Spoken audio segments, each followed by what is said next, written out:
Well, you want to do a bit of an intro, do you? Yeah. We do that every week. You heard about that new company in Australia called Relentless Controllers? Yeah. Well, I think everyone should listen through to the end of the show. Oh, we've got something in store, have we? I think we might. I hope you do, because I'm out of the loop for this one. All right. Well, let's start the show then, eh?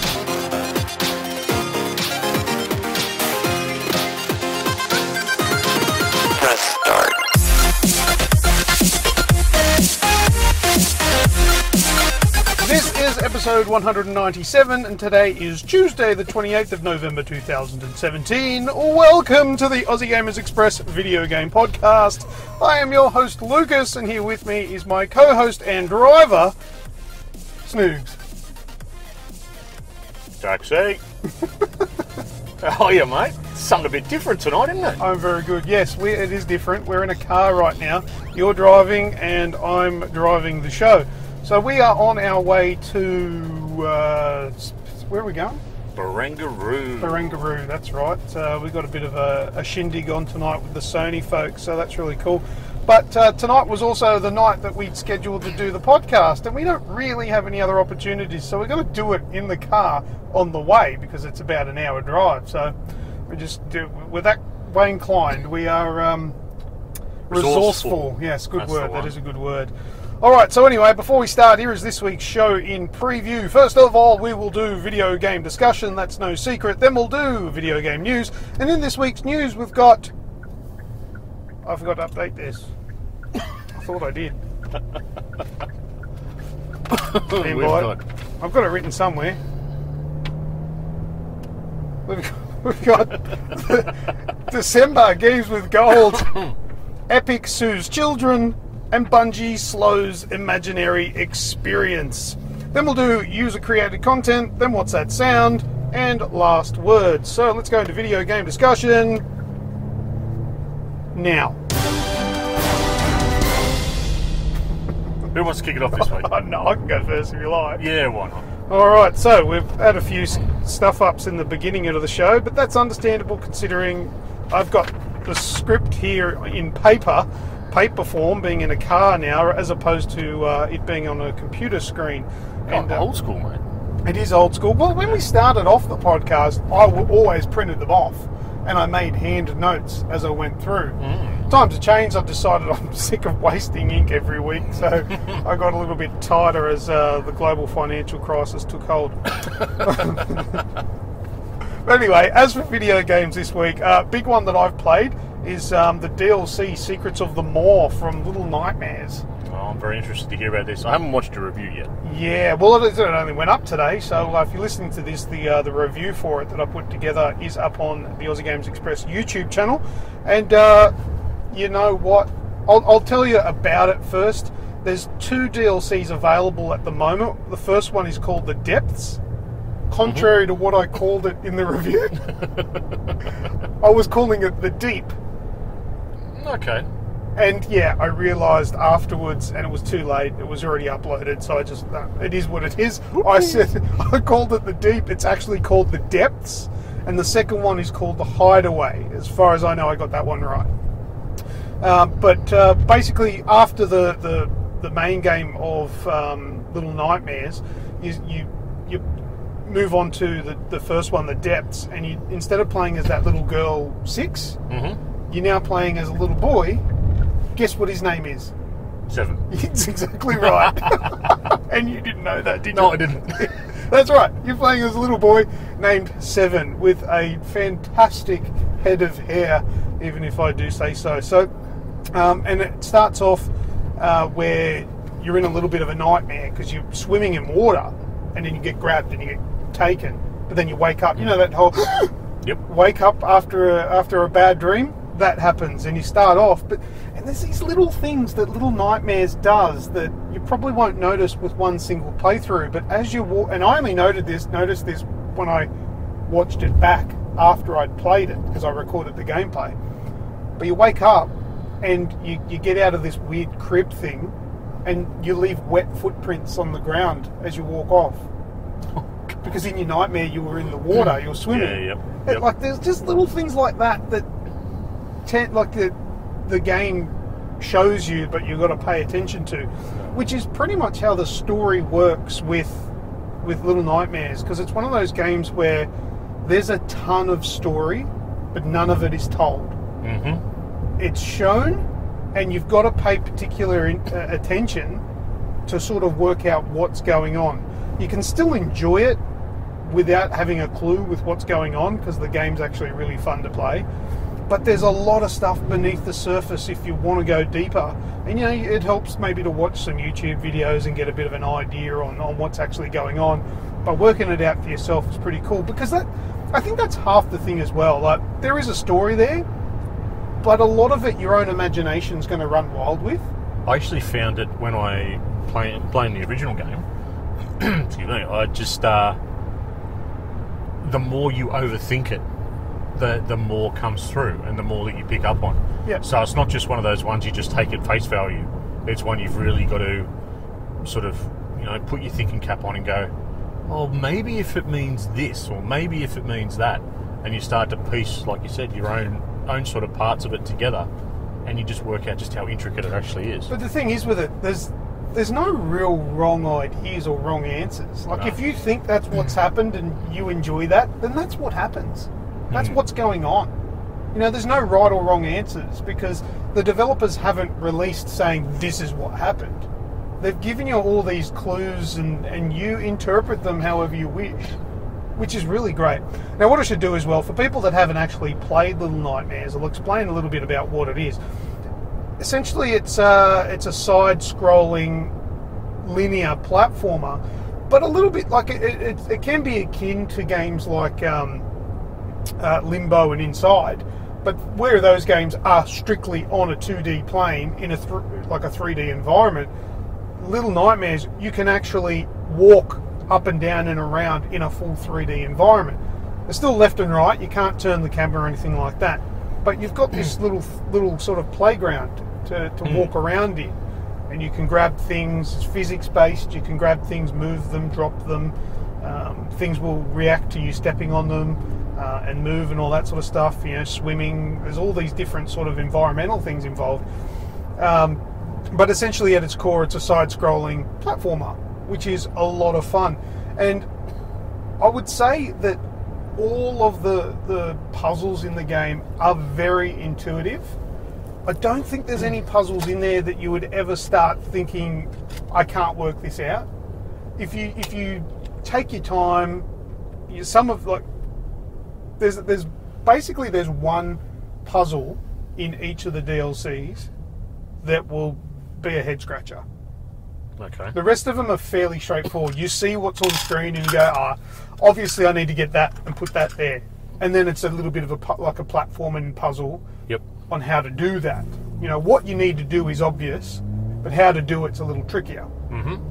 Whereas there is one puzzle in each of the 2 DLCs that are available at the moment that really did my head in.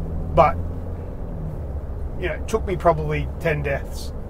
You know, you slowly work out what you need to do, and the payoff though, because these are kind of like the climax of the story part of the DLC. So it got hard, but there was like a cool payoff at the end, which was like, oh, I'm glad I pushed through that. That's awesome. The graphics, the lighting, sound effects, it is perfect. It is dark. It is creepy. The game made me feel really uneasy. Yep. Which is what a good game of this kind really should do. Like there's scenes in there where, like at the beginning of the game, when you get grabbed from under the water, that's hair raising on the back of your neck kind of stuff. Oh, the first one in probably 2 or 3 parts actually got my heart racing. Mm-hmm. And the way that it finished, I was left in shock to a point where my wife walked in and I'm sitting there with a stunned look on my face. I finished it. You know, I was wearing a baseball cap at the time. That was half hanging off my head because I'd sort of just done the whole grab of the forehead. What was that? And brilliant. Absolutely brilliant the way that they've done it. Yeah. Well, look, I enjoyed it. Look, the DLCs. I finished the first one in about an hour and 10. Mm-hmm. I finished the second one in about an hour and a half. Now, so Which follows about the same, because the story itself's about four and a bit hours. I don't remember. Probably, yeah, about 4 or 5 hours. I think you can speed run it in about 2.5. But the thing is, though, the price of the DLC is on par, I think, with that, because I think they're only about $5 or $6, aren't they? Like $5.95. Something like that, yeah. So I think they're $5.95 each, and then I think you can get the season pass or the DLC pack, which will have all three of them for $15. So you'd probably save $2 or $3 buying it that way. But yeah, so there's not massive gameplay there, but it's cheap. It's a good price. But in saying that, there's collectibles. There's things to go back that I probably missed. Yep. So you could probably get 3-4 hours out of them each if you wanted to. If you felt that you wanted to go back and experience everything that was to offer.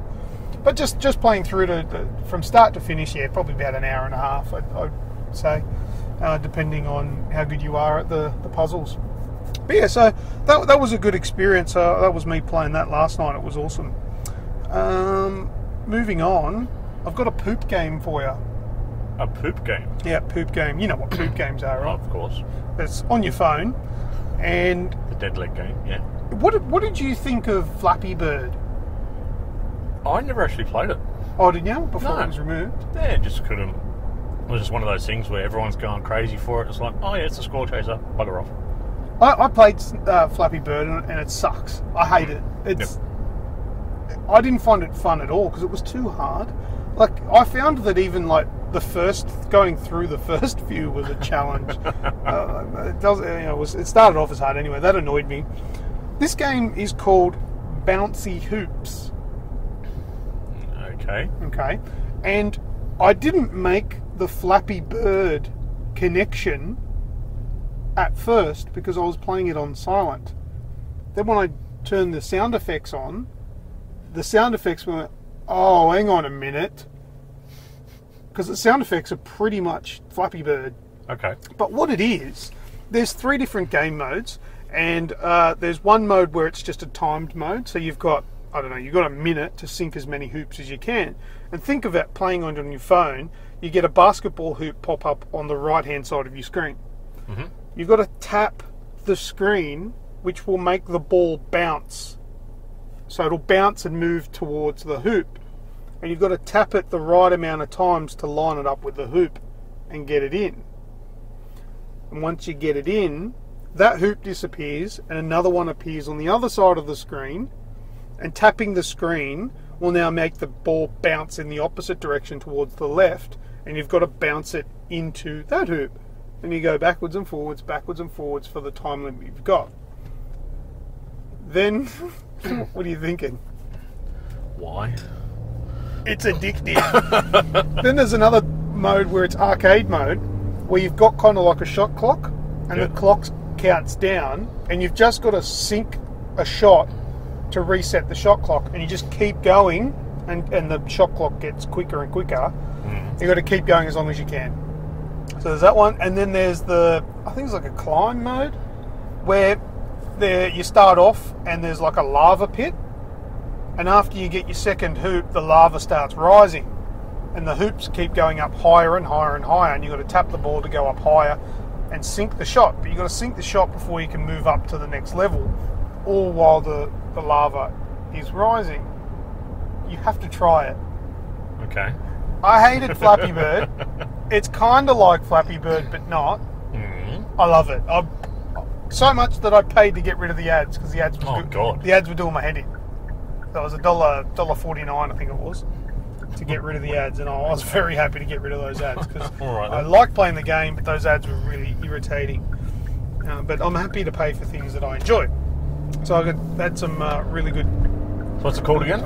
Bouncy Hoops. Bouncy Hoops. Yeah, free to download. $1.50 if you want to get rid of the ads. Okay, last game I'm going to talk about before I run through Sony Playfest that I went to last week. Human Fall Flat. I've heard about this. Yeah. Now it was part of the Black Friday sales. Mm-hmm. So I picked it up. I think it was about $7. And I've heard a lot about it. I've seen people streaming it. I've never played it. It's. I think it's from the same people that make Gang Beasts. Yeah. Which I own and have played, but got a little bit bored with it because the online connectivity was rubbish. I think it's still in early access. But anyway, Human Fall Flat. I downloaded that on the Xbox, and I played it a little bit today. And it's addictive. It's addictive, stupid fun. Is it like a physics-based sort of thing? Yeah, it is. So you play this just white character, like he has no texture to him whatsoever. He's just white. Mm-hmm. And you walk around. He's kind of like a plasticine blob kind of thing. He walks around as Gumby as all. And you use the left trigger to put your left arm out, and if it touches anything, he grabs. And the right trigger for the right arm. So, and then you use the camera using the right analog stick to aim where your arm's going. So you go and you pick things up, drag them around, and you're basically working out puzzles. Okay. So there might be a switch there. You can step on the switch, it opens the door, but as soon as you step off the switch, it closes the door. And then there's a wooden crate over there. If I get the crate, put it on the switch, happy days. Then you've got to work out, how do I get the crate? So there might be like a moving platform that you can go step on, but how do I move the platform? You grab the wall and you pull yourself along by grabbing the wall. Okay. So you're standing on the moving platform, but you're sort of shimmying yourself across by grabbing the wall and moving yourself with the wall. And then you can grab the box, drag it over, put it on the switch, move through. And it's really cool, simple but cool. At the end of a level, you've got to jump through a door, which there's no ground. So you jump through the doorway and you fall. But you fall and go splat onto the next level, which is really neat. I think that's so cool. And if there's like a ledge on the level and you fall off the ledge, instead of dying and waiting for it to load, you fall off the edge and land back on the level that you're on. Okay. You know what I mean? Like, yeah. So it's like a bit of a mind trip sort of thing. But yeah, you fall off, but then you just fall right through and land back again where you were, but on the ledge before you fell off. Oh, it's an amazing way to do a respawn. I've never seen a respawn that was so satisfying compared to this. But yeah, all physics based. You'll go and you use levers to control doors and equipment. Might have a switch or something like that. Walls are destructible, so if you can hit them hard enough, you can break them to get through. Climbing, you've got to literally move your arms, grab and pull yourself up. Like you can jump, but the jump's pretty poor. You can't really jump that high. But yeah, grab the ledge, pull yourself up by moving the camera and pushing forward, and you get yourself up, but he headbutts the ground as he does it. You hear the donk. Well, he's a blob. Yeah, he's a weird blobby thing. Sounds pretty awesome. It's fantastic. I love it. I only stopped playing because we're going out tonight. I had to turn it off, otherwise I'd be still playing it now, I think. So good. I don't know how many levels there are, but I probably got through maybe 3 or 4 of them. And obviously they progressively get more detailed. Like it starts off and it's just plain, like everything's no shading, nothing. There's just a few items. And the last one before I turned it off, it looked like I was in like a medieval castle. And there was a padlocked door and there was a boulder. What if I pick up that boulder and smash the padlock off? That's exactly what I needed to do, so I could open the doors. Awesome. Great game. I'm going to play that a lot more. So, good game. It's called Human Fall Flat. And that was the one you were streaming today? It's the one I streamed today, yeah. So on Aussie Gamers TV, over on Twitch? It is on Twitch, yeah. I streamed on Twitch using the Xbox. Yes. You've been having issues with that? I have, but I've worked them out. Oh. What did you do? I keep pushing broadcast now. As many times until it works. Oh, okay. Yeah, it took me 3 the other night. Oh, okay. Worked for me. Easy. Yeah, I don't know what it is. Yeah. It's just comes up with an error sometimes. But anyway. It is dicky. Yeah. But I'm going to, it was about a 45-minute stream. I'm going to edit it down and put it on YouTube as well. All right, Playfest. I went to Sony's Playfest in Double Bay last week. You unfortunately weren't able to join me. But there is a video up on our YouTube channel covering off my day in the city.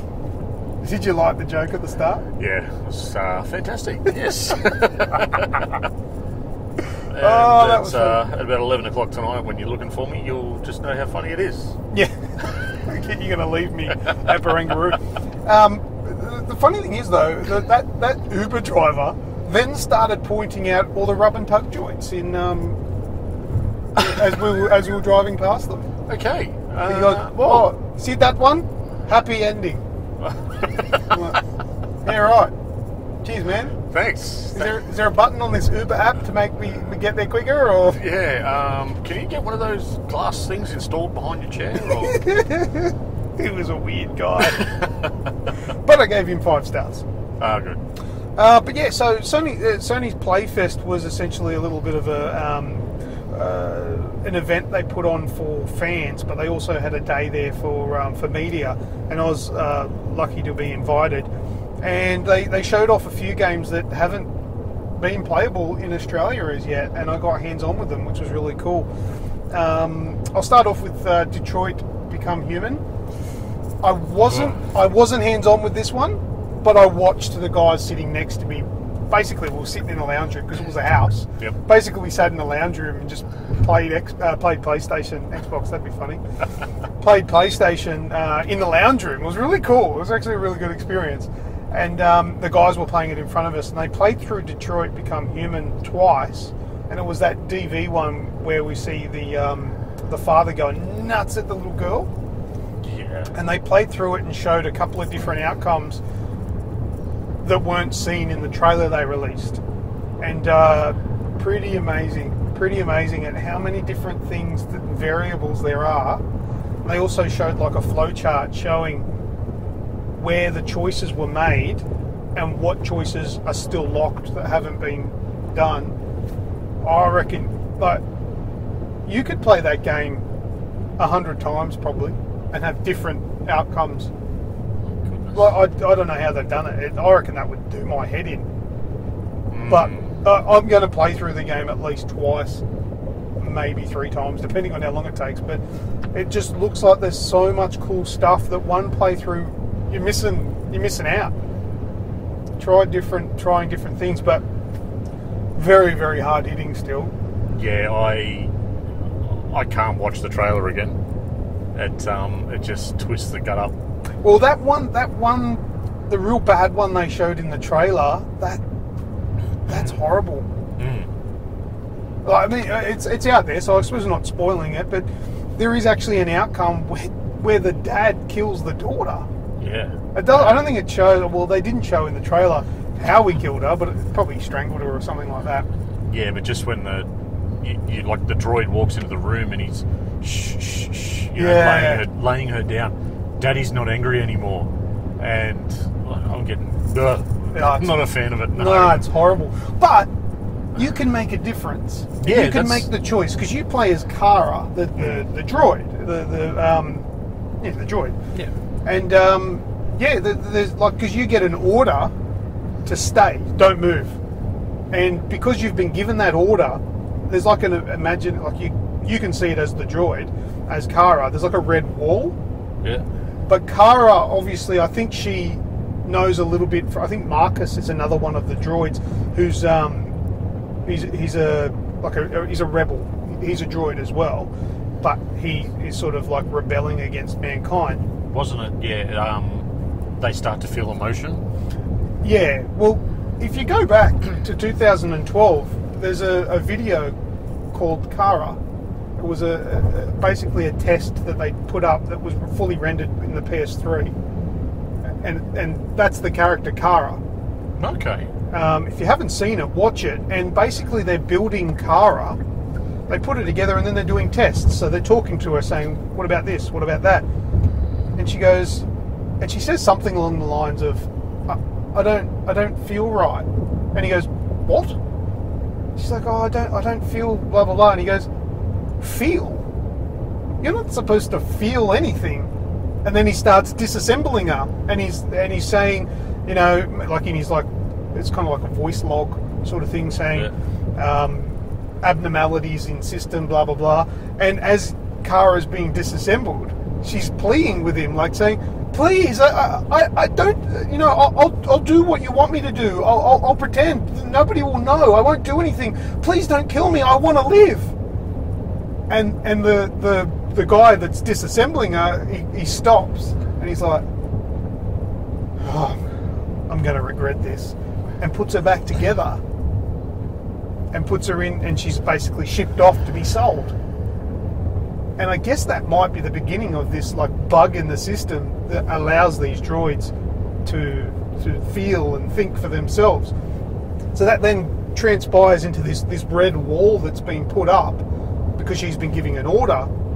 But you do like some on-screen prompts, you know, like the quick time things, and she breaks through, like it's visualized where she's physically breaking like a glass barrier, and the red wall breaks, and then you're able to go upstairs and do things. Okay. Yeah. So it's truly serious. Or you can stay there behind it, and I guess that's how you get that bad ending. Yeah. If you do nothing. But yeah, you can go upstairs, you can take the little girl and rescue her, you can stay downstairs and try and reason with the father. Maybe you can reason with him. I don't know. But there's that many outcomes. I'd imagine you probably could if you do it the right way or whatever. But that's got to be one of the most amazing games that I'm looking forward to. The more I hear about this, the more I really cannot wait. It just sounds pretty like... It sounds like a technical marvel. It does. It really does. It sounds like there would have been a lot of coffee consumed. I think so. Making this bloody thing. But go and check it out. I think look up say PS3 tech demo Kara or Kara demo, Kara. So this character in a game that's coming out in 2018 was fully fledged out back in 2012. Same voice actor. Yep. Same appearance, obviously a little bit higher quality in the graphics, not as many jaggies. Maybe we'll see if we can get a copy of it and put it up on our page, on our YouTube channel. Of Kara? Yeah. Oh yeah, we'll be able to get it. There shouldn't be any issue. But yeah, so we'll put it up and I'll link it in the description for the podcast, and you can go and click on it. Check out Kara from 2012. But that makes me think, like, was this game made already? And they're just sort of rehashing it, or have they been building it? Or did they pay actors back in 2012 and bring them back now? Or have they? I don't know. It's when was Heavy Rain out? That was, I think, around then. Around then, so that would have been finished. So they might have started working on it then. But then, have they been working on it ever since? Oh, you look how much content we've seen so far in 2 teasers. But I think they started. I think this Kara video came out before Heavy Rain. I'm not sure. I don't know exactly. Yeah. It's worth looking up later. But anyway, Detroit Become Human. It was beautiful. I'm looking forward to it. Skyrim VR. Mm-hmm. I played Skyrim in VR. You've been talking it up, saying, "Oh my God, this is going to sell VR and all that sort of stuff." Yeah, all right, fair enough. It's pretty good. It is very good. It is pretty good. The move controls. Yep. They're good. Like, they're amazing for the archery and shit. But what I found was a little bit awkward was because you got to point and teleport. Yep. I found it a little bit awkward if you teleported not quite close enough. He's just swinging and you're missing. And you can't move. So you've got to try and sort of teleport right in front of them to attack them. Another inch closer. Yeah. But yeah, the bow and arrow, like the archery stuff, mint. That was excellent. That was really good to use the move controllers with. That was really good. But still, the movement, walking around, was actually really intuitive and easy enough to do. After about a minute of using it, you get used to it. Mm-hmm. What I do find a little bit tricky is going into inventories and stuff, because I know where triangle, square, circle, and X are on a DualShock. Yep. But I don't use the Move controllers very much. So it's a little bit different trying to remember where the buttons are, because it's in both hands. Mm-hmm. They've all, like the Move controllers have both got their set of buttons, like triangle, X and square. So I found that a little bit, like I was real sluggish with that, thinking about it before I did it. So that's something that I'd have to get used to. But I think essentially if I was going to play it for hours, I probably would go back to the DualShock though. Yep. The Move controllers are great for like a bit of a gimmicky fun thing, and they do work really well. But I think for serious gaming, if you were going to use VR, DualShock's the way to go. So I don't think you're missing out on anything there. No, I don't think so. Now that I've got it set up, you know, and I've got full movement and everything, I'm more than happy with it. But yeah, it plays well. It looks great. I think it's probably like a must-have for PlayStation VR, I'd say. I'd have to agree with you on that one, I think. Erica. I didn't get to play Erica, but I did watch them play through a section of that, and it looks like something that'd be fun to play with a spouse. Maybe Okay. do play it with you. I think it's only one player though, this Erica one, but it might be even something that our wives might want to play, because the controller is your phone. You use a smartphone to play the game. Is it part of that? Is it PlayLink? Yes, it is. Okay. Yeah. It's not out yet, so I think it's out next year. But so it also will use the what do they call it? The gyro or whatever in your phone. Yeah. So if you go up to a door, you touch on the screen and you turn your phone, and it slowly opens the door on the screen. That's quite cool. It's like that analog sort of turn. Yeah, it's strange. I didn't get to play it. They showed us it in action. I was watching the guy do it. And there are things like, clearing fog away from the mirror, but it's all full motion video. Like, it's all real people. It's not actually rendered graphics. Okay, I think I want to see a preview for that. Yeah. Yeah, and I think that what you would have seen is someone at a phone booth, a girl at a phone booth. Yeah. And then text will pop up, and you can select your answers and all that sort of stuff, and it all plays out in real time. Probably not something, I would say hardcore gamers would probably find themselves playing. Mm-hmm. But I reckon this will get more people into playing games, because I reckon my wife would like this, and Rachel would like this. But anyway, we'll move on for that. Doom VFR. It's not Doom 2016. It's like a new game. Like Skyrim is Skyrim. Yeah. Doom VFR is not Doom. It's like made specifically for VR. Okay. So I don't know if that's a good thing or not. I didn't have time to play it though. All right. The buzzer went when I was about to play it. We had to leave. So I saw people playing it, and I didn't look that great to me. Okay. But it was only a real small portion that I saw. It might have been just like a training VR session that I was watching. Maybe not the whole thing. The Inpatient, I played The Inpatient, and I was starting to get very impatient with how slow and boring it is. Probably wasn't the greatest demo to show off. It was intriguing. It was kind of cool. There was like one jump scare towards the end of the demo. But yeah, probably not for everyone, that one. No. Yeah. And that's not a VR one, isn't it? There's another VR one, yeah. Yeah. Now the big one there was Shadow of the Colossus. Now if anyone has played Shadow of the Colossus in the past, they've got to get this one. They've already done a HD remake of it, but this version of it is beautiful. It's exactly the same as the PS2, PS3 version, but just looks heaps better. Because I recognised all the areas, I knew what I was doing, but it just looked fantastic. So Shadow of the Colossus is a definite for me. Did you actually play it though? Yes, I did play that one. Okay, so control seems to be updated as well. It's not. It felt great. It felt great. Yeah. I don't really remember what's different about it. Like, I can't remember the controls. No, but from the past. like when we've gone back to play a PS3 game. Yeah. It's felt sluggish and a bit clunky. So. Yeah, no, it's good. All right. No, real good. Beauty. That's it. That's and it then from you? I finished and caught a really expensive taxi ride all the way home, thanks to Sony. Thanks for paying for that. That was a scary little thing on the taxis meter. Scary number. But anyway, that's it. What do you got? Me? I've actually got a relatively short one compared to what you've got. Okay. All the fun things. That's good because we don't have much time. That's all right. All right. Usual grinding on Destiny 2. Just about every night. I've done weekly challenges on 4 characters. So, Jeez. that's just... It's a switch off, you know. It's... Loves the grind. I don't really. The big reason will actually come forward why the grind's been quite annoying.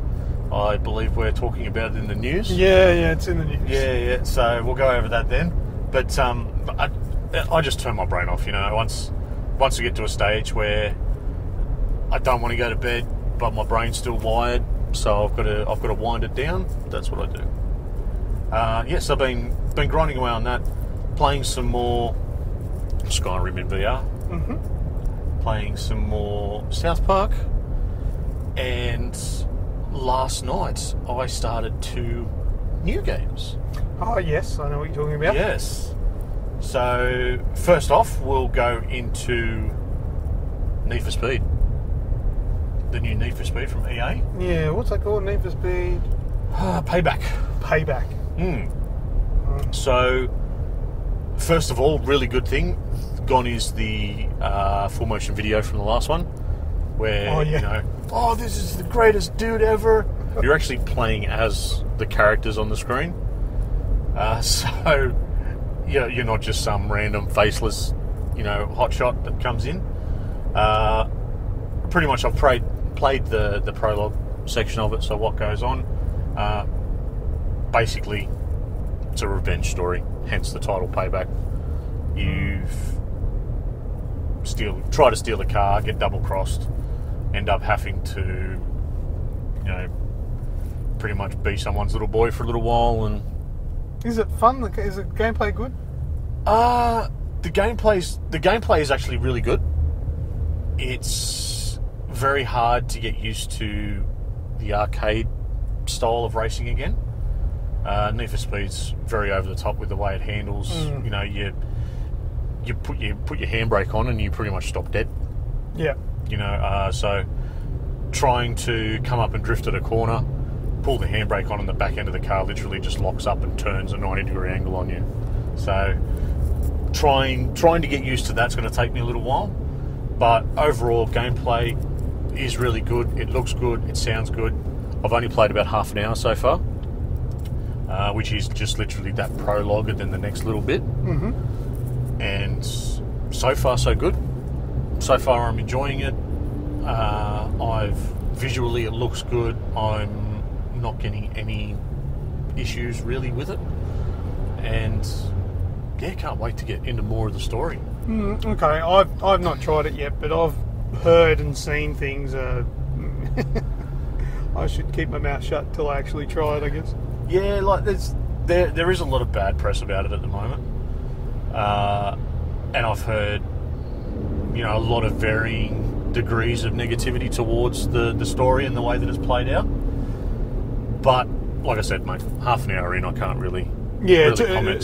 Too early, yeah. So far, it's enjoyable so far, and the fact that they've changed a few of those little things really helps out. So that one, and the other big one that is everywhere in the news at the moment. Yeah. It's in the news for all the wrong things, and it's all the wrong things that I'm going to stay away from because I don't care about that part of it. Okay. Star Wars Battlefront 2. Yes. So what you're interested in is the campaign. What I'm interested in the campaign. I am a Star Wars nerd. I am not counting down till Christmas. I am counting down to the release of Episode 8. Right. When's that? Is that Boxing Day? Yes, I believe so. Okay. I've got it all at home. I'm not sure what dates. I believe so. I believe so. I'm pretty sure it is. I thought it was the 20th. You should know if you're this big nerd. I thought it was the 20th, but then someone told me the other day it was Boxing Day, and I'm going to I'll check it. I haven't checked since. Anyway, Star Wars Battlefront 2. I'm gonna spoil the prologue. Okay? Okay. Because it is only the prologue. Does anyone die? Lots of people die. Lots of people die. But the prologue is set at the very end of Return of the Jedi. Right. So your commander, I cannot for the life of me remember the name, because again I've only spent half an hour, 40 minutes with it. Mm-hmm. New character. New character. Yeah. New character in the Star Wars world. You are pretty much a special forces type trooper for the Empire. Right. You're captured aboard a rebel ship. Your job is to capture to get out of where you've been locked up, and to encrypt a message that the rebels have gotten a hold of, which could potentially harm the Empire's chances to defeat them. Right. So you go ahead, you break out, you encrypt the message, and then you have to escape in one of the coolest escape scenes that I have ever seen. Oh, really? Yeah. So, all run and gun. You've got a droid that attaches to your back that can shock people, that can open doors for you, that can go and hack terminals and do all this sort of stuff. And you're running through the corridors of this ship. Get out to the airlock. Do the old salute, see you later to the people that are coming up to you. Slap the switch on the wall, open the airlock and get shot out. As you get shot out, you're flying through space. Your ship comes in, opens up the side, you go into it, it jumps in a warp and off it goes. Yeah, nice. And it's epic. It really is. Then, so this is all before the very end of Return of the Jedi. So the next part is that you are sent to Endor. Mm-hmm. You land on Endor just after Han Solo and everyone has blown up the shield generator. Okay, yep. For the Death Star. And you're literally in the wreckage of the shield generator. Just stuff everywhere, everything's still smouldering. There's rebels still looking through the wreckage to make sure that everything's destroyed and whatnot, and it's your job. You were sent there with the hope that it could be repaired, but obviously we all know how it ends. As you're on the ground going through it all, little cutscene comes into place. Oh no, this can't be, and you look up to the sky and boom goes the Death Star. So yeah, that's cool. I like that. Yeah, it ties in very well. So the whole story so far is it's kicking off from the view of the Empire. Yeah, the baddies. And how they see themselves as the good guys. Yep. And the rebels are the ones that are the problem. So it's, again, I've only played half hour, 40 minutes of it, but so far, absolutely enthralled. You're working towards creating the Death Star, which sole purpose is to destroy planets, and yet they think they're the good guys. Yeah, it's actually a very weird twist that they put on it. Yeah, okay. And just the way that, the rebels that are speaking to you, they talk very similar to how they do in most sort of shooters. You help me and I'll help you and whatnot. Sounds like the Nazis. Yeah, very much so. And it's really, really good how it's done. The character that you play as is a very strong character, very forceful, very direct, and she actually plays a good part. Yeah, nice.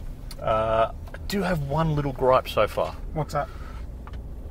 The animation of the ships. So, I've only seen a spaceship, so to speak, in 2 cutscenes. Right. They look animated. They are. I know they are. But when you go into a scene where you're looking like on Endor, everything is vibrant. Everything looks absolutely stunning. Mm-hmm. It feels alive. It doesn't look drawn. The ships kind of look drawn. Okay. Yeah, they just don't have that. Or so far, they don't have that level of polish on it that the rest of the game does. Yeah, give them a break. The game's not finished yet. There'll be 1,000 patches that come out for it. Yeah. But, and yeah, big day one update. Well, day whatever it is now. Was it 14 gig? It was 7 gig, and then I think another 7 and a bit. So it downloaded 2 lots. Yeah, right, okay. Yeah. That's a big update. So, yeah, mate, that's it from me. It's All right. not too much on. Well, that takes us up to video game news.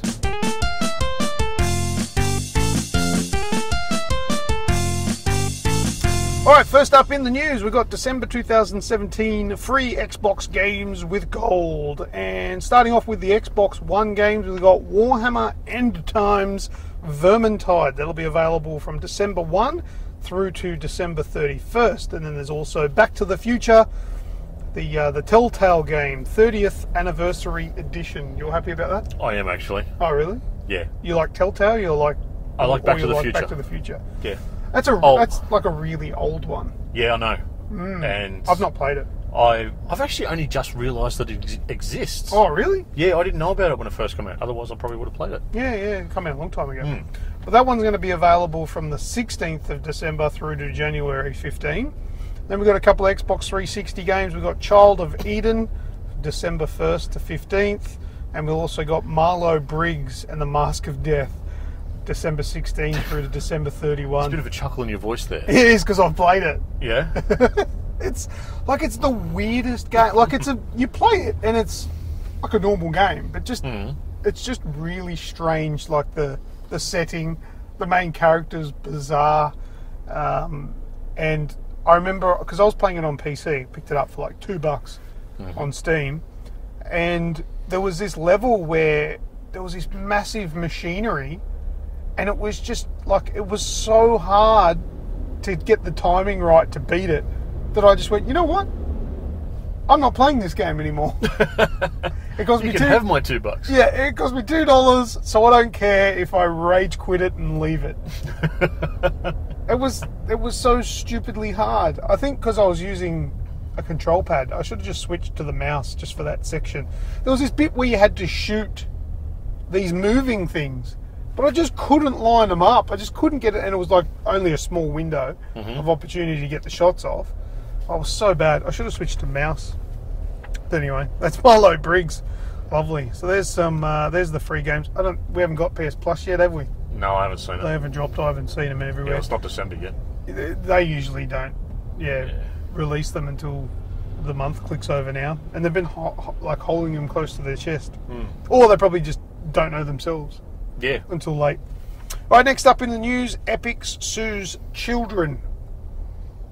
You've lost me on this one. Yeah, you don't know about this one? No. Epic Games said it wasn't going to let Fortnite cheaters slide. And last month, it proved just that by filing lawsuits against people who allegedly help people cheat in its free-to-play game. Today, a letter to the US District Court, Eastern District of North Carolina, revealed that one of those individuals is a minor. The mother of Caleb Sky Orbit Rogers wrote a letter informing the court of the age of her 14-year-old son, saying Epic broke Delaware law by revealing a minor's name publicly in its suit. I wonder if we're allowed to. I think it's out there now. I suppose it's not. We'll find out soon. In it, she also writes that she never gave consent for her child to participate in Fortnite, which Epic requires for the game. Yeah, but the kid probably just ticked it like everybody else does. Yeah, I got permission. You need permission? Okay. The letter also states that Caleb gained the cheats from a public website and live streamed it. Thus, Epic should be going after the website, not her son. Hold on a second here. What? This kid's 14. Yeah, 14. He's live streaming. Yeah, well, that's a good point. No. Why is Mum allowing this? Yeah, sorry, Mum. You scuffed up on this one. Put your hand in your pocket. Yeah. But anyway, it goes on further here. Caleb Rogers admitted on his YouTube channel to cheating and has since been posting videos defending himself against Epic Games. Epic Games is seeking the maximum of $150,000 for this incident. Game Informer reached out to Epic Games for a comment to clarify its position, to which they received this response.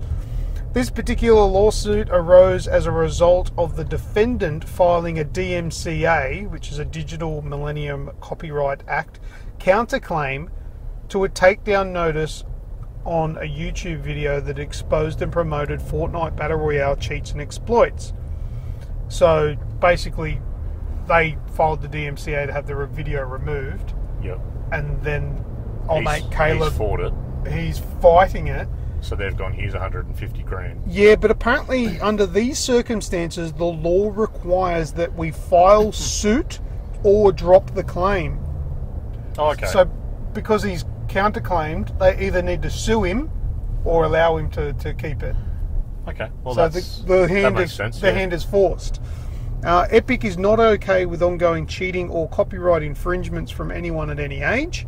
As stated previously, we take cheating seriously and will pursue all available options to make sure our games are fun, fair, and competitive for players. So that's why they've sued him, because their hand's forced. They want that video gone, which I think, that's fair. He's going to make money. He's promoting, and he'll make a lot of money off that video. Yep. And they don't think that's fair, considering he's broken the rules. Exactly. So they want a takedown, but because he's fought it, then the law states that they should either drop it, allow him to keep going on with what he's doing, making money off their misfortune, or sue him. So they made the choice, all right, we'll sue you. Yeah. So, makes perfect sense to me. Good luck to him. I do think that they should more so be focusing on the website that he got the stuff from, like the ability to do the hacks and cheats. It's kind of like, you don't go and bust Jim Bob out the back of the warehouse because he copied a DVD for his mate. Yeah. No, you go to the people that are mass distributing this stuff, because why fight a fight to save $30 when 150 grand is going down the gurgler with an organisation that is pirating stuff? Yeah, exactly. But anyway, he's a what do you call it? A martyr. They're using him as an example, essentially. But anyway, good luck to him. Good old, what is his name? Sky Orbit or something? Sky Orbit. Yeah, good username there. I want to know why. Why what? Well, okay, Fortnite, all right? You're not playing for money. Oh, why cheat? Yeah, you're not, like, it's... Oh, I know why. It's fun. Cheating is fun. Yeah, it is. I don't get that. Well, it's like when you play Grand Theft Auto and you hit the cheats to get all the cars and all the guns. It's fun. Okay. But it's not fun for anyone else. You're ruining other people's fun. And that's why it's not fair. Yeah. If you can go and play an offline version, cheat to your heart's content. Get it whatever you want, private match even. But if you're playing with other people that are there to play and want to play the game, it's not right. Yeah. But no, I totally understand why they do it. But they just don't care about anybody else's feelings, or even the company who are making money. Feelings. They don't care about anything. Oh, you don't? I don't care about people's feelings. I just find it funny, like it's for something like Fortnite, right? Okay, like Grand Theft Auto, you've got you need a butt ton of money to do anything in that game. In the online game. Yeah. So I could kind of understand cheating there. But for Fortnite, it's a 5, 10, 15-minute round. You drop in, you pick up everything as you're dropping in. Like, when you've dropped in as you're playing it, there's just... everything's there. Yeah, but how much easier it is if you just press a button and you've got all the weapons and you've got all the materials, or it might be invincibility or something. I don't know. But yeah. Still, I just don't see the for something like that. I don't see the value of cheating. But then also, because you're cheating, you could make a killer YouTube video and make a mozza off it. Yeah, I suppose that makes sense. See, it's not just about the game as well. It's about these people profiting from breaking the rules. Which is why they're being sued. Because I would love to do that. Because I know if I went into a game and I managed to cheat, I don't know how to do it, but if I did, I could make a lot of money off a YouTube video. We'll just find what's his name's. But the thing is, I've got integrity, and I don't want to be known as that kind of person. Yeah. So I don't do it. Don't want other people yelling across the mic, hacks. Yeah, and I don't want to be banned from things because I might want to play that game. Yeah. It's a good game. But anyway, it's good luck to Sky Orbit. Alright, next and last in the news, Bungie slows imaginary experience and fans revolt. How dare you take away from me my ability to earn things that are worthless? I got a statement from Bungie. Okay. We've seen community discussion around XP game in Destiny 2. Or lack thereof. Yeah. After reviewing our data, we agree that the system is not performing the way we'd like it to. No, it's performing the way you wanted it to. You're not getting the response from people that you wanted to. Yeah. Today, we'd like to describe what's going on under the hood, now that we've been busted. And talk about what you can expect going forward when it comes to earning XP in Destiny 2. Currently, XP will scale up when when playing longer or fixed duration activities like Crucible multiplayer, competitive multiplayer matches, and the Leviathan. I need a drink of water, my mouth's getting dry, it's hard to talk. Leviathan and XP will scale down when playing activities that can be quickly repetitively chained, like grinding public events. Okay, so you'll get more XP playing stuff like Crucible and Leviathan. It hasn't worked. Okay, but if you're just doing the same thing over and over again, like public events, you're going to get less. We are not happy with the results, and we've heard the same from the community. Effective immediately, we are deactivating the system.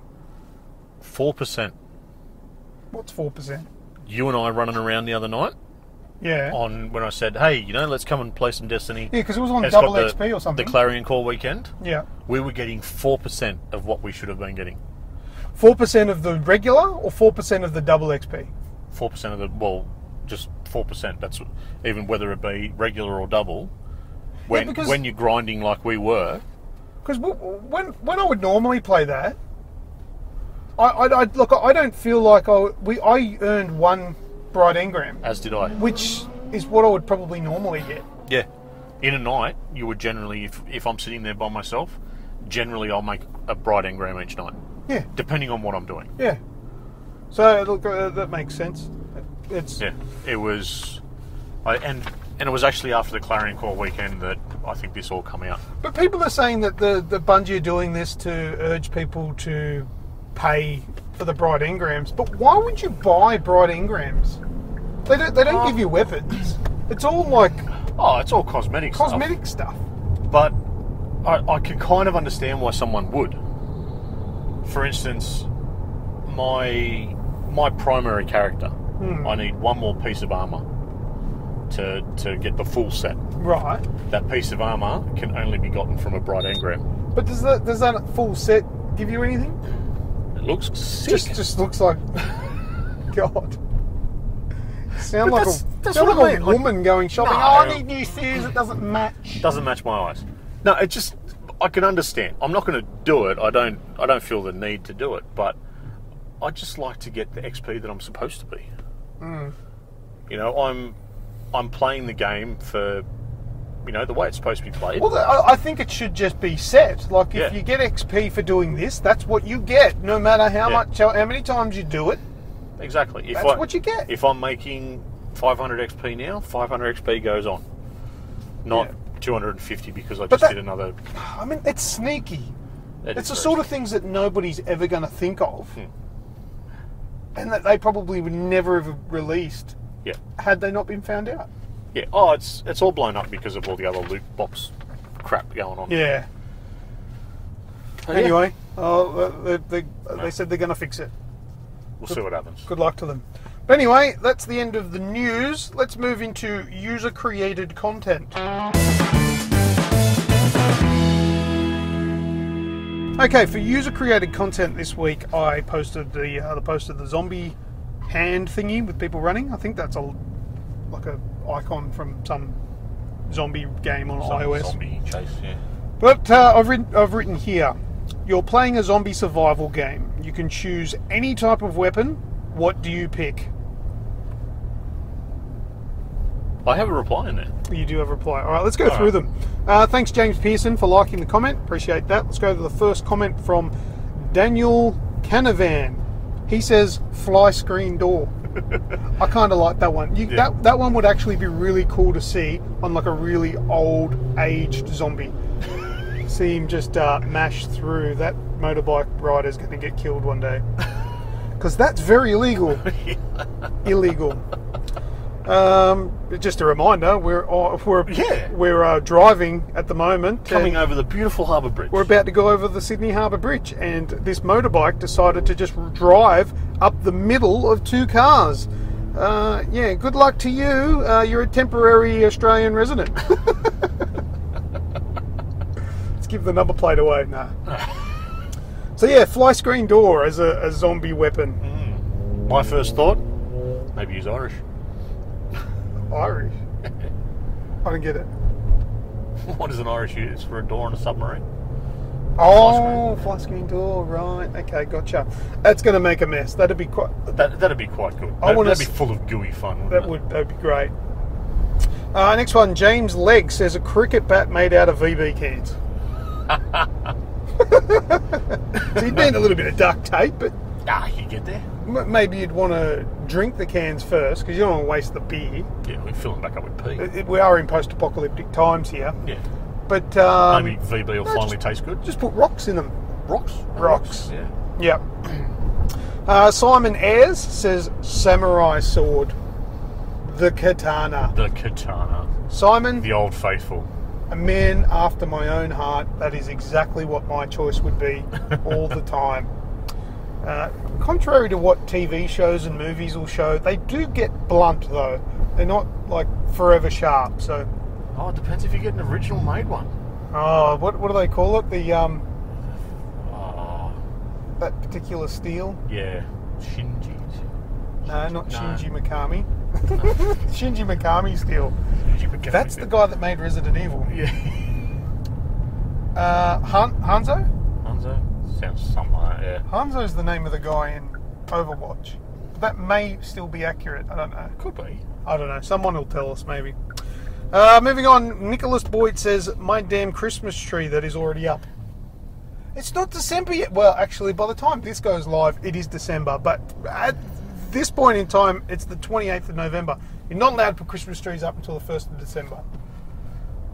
Well, that's my rule anyway. I suppose that's my rule. Everybody else can do whatever they like, I suppose. It is a free country. That's my rule as well. It's all right. But yes, you can use your Christmas tree as a zombie killing weapon. All good. Adam Ryle says, I reckon I could survive a while with my rigging belt and a hard hat. I suppose you've got hammers, you've got nails, he's probably got a nail gun. Tape measure. I suppose you could take out a zombie with a tape measure. Those things are sharp on the edges. You can take their eye out at least. What else do you got on a rigging belt? I have no idea. Well, the hard hat. Well, the hard hat you could probably headbutt. Maybe just smack them with it. But anyway, good idea, that one. James Pearson says, have to have some old vinyl records like in Shaun of the Dead. Yeah, they're good for shuriken. Also, I've seen a little video that COD may release a Battle Royale type game in December sometime. Maybe a rumour, but it's on the internet, so it has to be true, right? Yeah, it does. I'd be happy with that. I'd be happy if they did do that. Ben Lavelle says, a solar panel charged from the rays of Olympus. How's that? I don't get it. How's a solar panel that's charged? Well, it's holding the charge, so maybe you can connect it to some nipple clamps. Okay. As long as you destroy the head, the brain's got to go. Yeah. Otherwise, they're going to keep coming. Yeah. Good idea. We'll try that if the day comes. And Snoogs says, what did you say? a recording of a Call of Duty squeaker going off. So high that the squeaks would make their heads explode. Indeed. That may also backfire and make your head explode. Maybe. Well, I'm still, have a brain, so I have headphones or earplugs that I took off the rigging belt. There you go. But yeah, look, for me personally, I always go for the sword. I love a good sword, but if it wasn't the sword, I would also want a firearm. Probably a pistol. I can't imagine killing zombies would be very necessary at distance. Yep. So I don't think you'd need a rifle. So I think a good pistol with a decent sized magazine, 15 rounds minimum. Yep. And I'd want to be carrying a few of them. Yeah. So a pistol and a sword, and I'd be happy. Pistol with a bayonet on the end. Yeah, if you can just sticky tape it. Well, no, you couldn't really do that because depending on the type of pistol, if it's a slide action, you'd have to have that top part. You have to MacGyver it. Somehow. Yeah. Glue or something. Yeah. Super glue, break into a Quickie Mart. There you go. There. Seriously, I mean, the squeaker voice is all funny and all that, but let's get serious. We are talking about a zombie apocalypse here. Got to be serious for that. What would you use? What would I use? I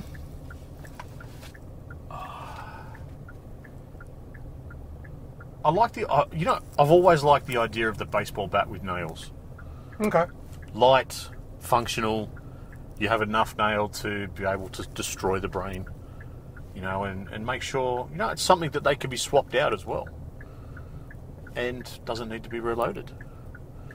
Just obviously if you get in a bit of trouble, then you're going to be in a bit of trouble. Yeah. That's the firearm for the backup. Yeah. Alright, well that's it for user-created content. There's another couple of motorbikes you can probably hear. Good on you, man. Temporary Australian. So, we'll just recap. Thank you very much, James Pearson, Daniel Canavan, James Legg, Simon Ayres, Nicholas Boyd, Adam Ryle, James Pearson, me, you, and Ben Lavelle. Thanks, guys. Appreciate your content there, and I hope you enjoy the show. But now, let's move on to What's That Sound?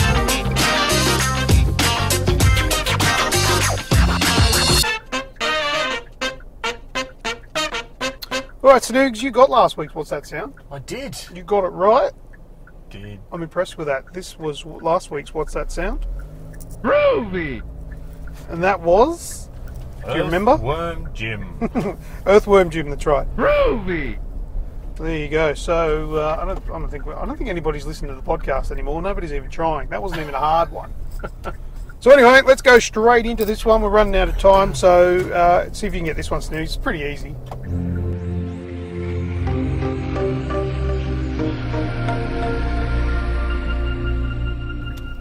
Do you know what that is? I do. You know it. I know it. Yeah, you've heard it. I have. What the hell is it? I've got to cover it. Oh no, you can't see it. Play it again.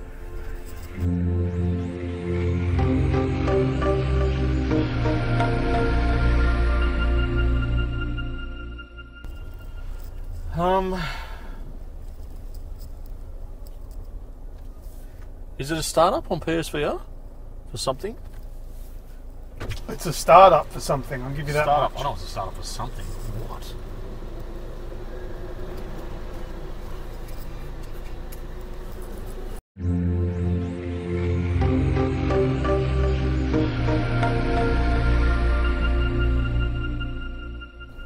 I reckon I could even name a game that it was the startup for.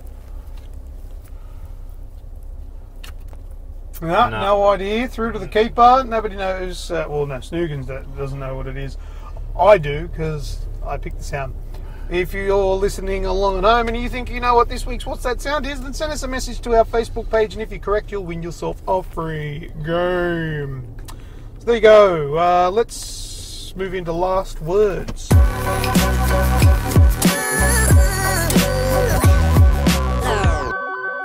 Any last words? I have some last words. Well, hurry up, because we're parking. We're nearly there. All right.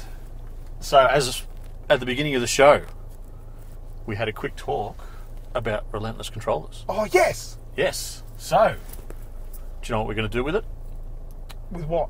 With a relentless controller. No. So, I have a controller that's sitting on my desk doing wonderful, wonderful things. Mm-hmm. And for the last show of the year, we are giving it away. Oh, right. For the last show, episode Yes, 199. 199. So make sure you've listened to the end of this. Keep an eye out on the page. How are we going to give it away? Are we going to do it live? No. We haven't worked this out. No. What we're going to do? We're going to give you some tasks over the coming 2 weeks. So very simple tasks, can all be done online very quickly, and all you have to do is do those tasks, and then you're in the running. Okay, what are the tasks? We're going to... Like our page, comment on a post. Okay, so where is all this stuff going to be on what you need to do? This will all be on the Facebook website, on Facebook page. Facebook page, all right. So if you're Yes. listening to this and you want to win it, go across to Aussie Gamers Express on Facebook, like our page and check out. Look for we'll make it the pinned post so it's easy to find. Yep. It'll be the post at the top of the page, and you might be able to win yourself a Pro Controller from Relentless Controllers Australia. Mm-hmm. Sounds good. There'll be all details on that. I'll put up a link for the website, and I'll give you all information about the actual controller itself. So good stuff. Excellent. All How right. about yourself? No, I don't have any last words. No last words? I'm really hungry, so All I right. want to go and see. Hopefully I don't even know how long this thing goes for. Well, we'll soon find out. It's only, If not- it's only an hour and a half when we Yeah. get there and it's finished. We're done. We had a long way to travel. All right, well, that's the end of the show. Thanks a lot for everybody that's listened and that will listen in the future. Tell your car to shut up. Yep. Snoogs. And we're at our destination now, so we're going to finish up now. I guess that's it. Thanks for listening. I am Lucas. And I have been Snoogs. See you for the next one. Catch up. Well, here we are once again at the end of this week's show. If you're still hungry for more video game content, head over to the Aussie Gamers Express Facebook page and give us a like. We also have a heavy presence over on Twitter, so give @AussieGamers12 a follow, and also our YouTube channel is there waiting for you to give it the love that it deserves. This podcast is available for your convenience through iTunes, Stitcher, and TuneIn Radio. Thanks again for listening, and I'll catch you all on the next episode of the Aussie Gamers Express Video Game Podcast.